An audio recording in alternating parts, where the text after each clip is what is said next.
this point, I vote for anyone for speaker who is willing to say that if you accept a PAC check from Pfizer, Meta, Google, Amazon, Apple, Bank of America, or BlackRock, then you will not be eligible to serve as a committee chair. And now all of a sudden they want to donate to Republicans because we're going to be on, the chair of different committees. Maybe we say, yeah, actually, you're not allowed to give to us. We don't want your money. We don't want you at our cocktail parties for 2 years. Look, and with those immortal words, on the 4th of January 2023, I give you Caroline Wren, Senior Advisor to Kari Lake, the defeated gubernatorial candidate in Arizona.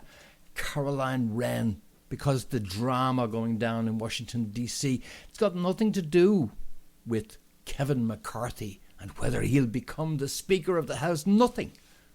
It's got to do with Caroline Wren and the grassroots of the MAGA movement.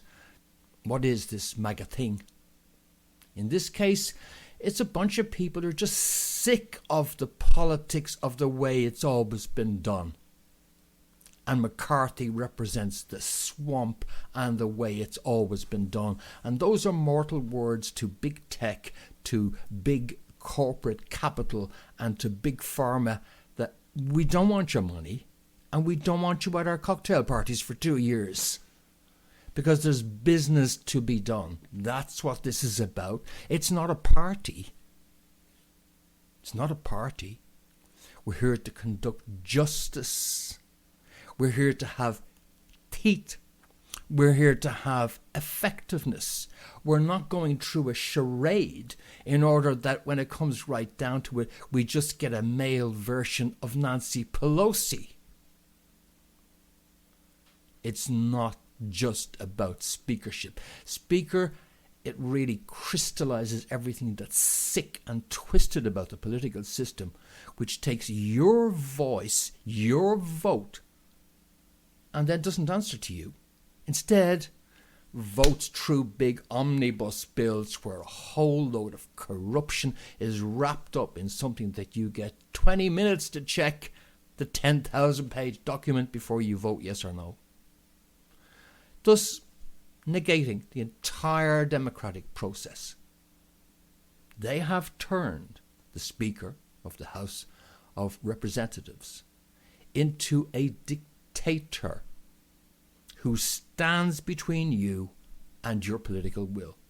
And why this is important right now, and why Caroline Wren's talking about it right now, is this is a global problem we have, where the rights of the constituent to express their voice through their representative, who then answers to them and them only, has been subverted by the party, no less.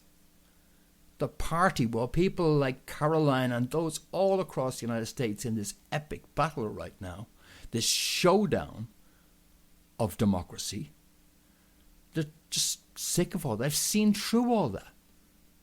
They know it's pointless unless you deliver on what matters. And you only do that by breaking free of the political party vice grip.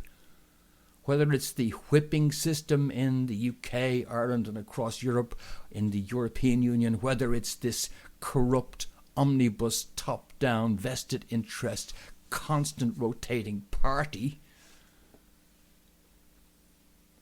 we're tired of that.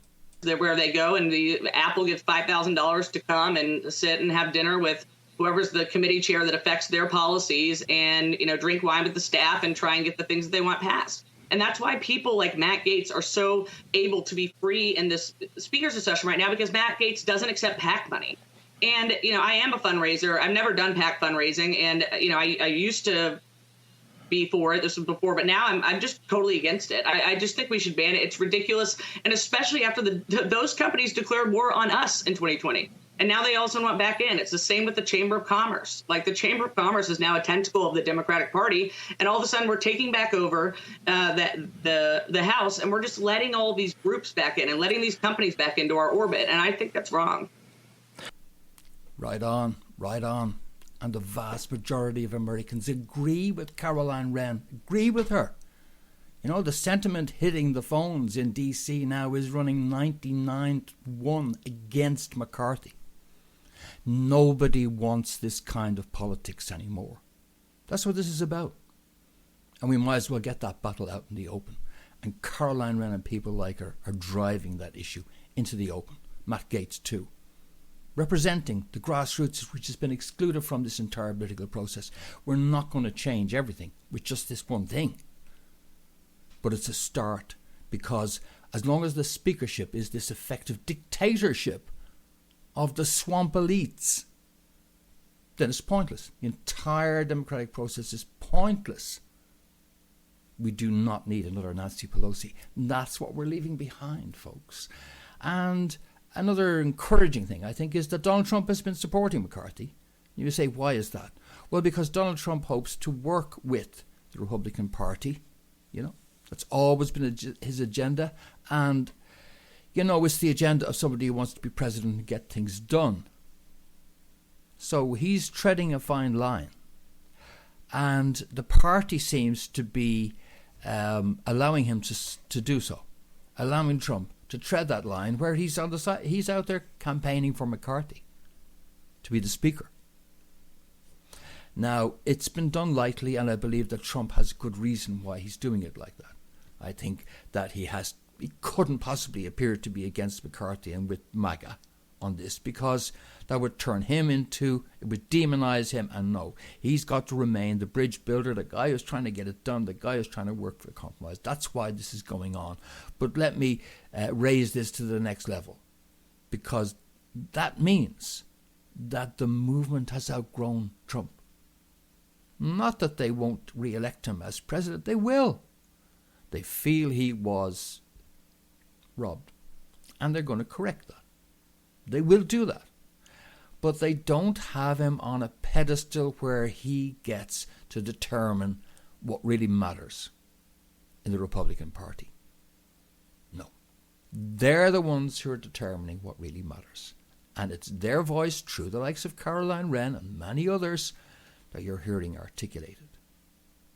It's never going back to the way it was, folks. And this is a signal from Caroline and others that that's the case.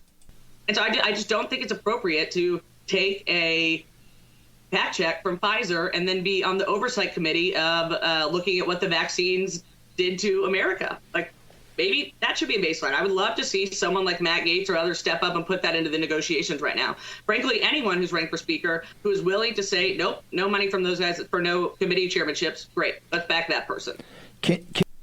When she says stuff like that, is when you start to realize that in a funny way, this is like about Florida versus California. We have a new model of democracy emerging in Florida, which is challenging the decrepit one, which is imploding in California. And it's about time we had the showdown. It's about time we just cut to the chase. Is this democracy thing an entire waste of time? Or are we going to recover from the ashes of what has been done over the last 20 years and re-establish it, and re-establish the ordinary representative's right to inquire into matters like what happened during the crisis of the last few years? Inquire into a whole load of other stuff that needs to be inquired into. Inquire into the cover-up of truth by FANG, Facebook, Apple, and all the rest of the big tech monopoly. Huge stakes, folks. That's what this is about. All right, I'll be back with more very soon, and look forward to your company. I hope you had a nice break. I had a lovely one where I got some more topped up immunity against a bunch of stuff that all you guys are infected with. I got them all. Yeah, feels good. And it didn't cost me anything. It just sort of came naturally. All right, I'll be back with more soon, and look forward to your company. But in the meantime, for breakfornews.com and informedconsent.ie, this has been Fintan Dunn reporting. Long live the revolution, and see you soon.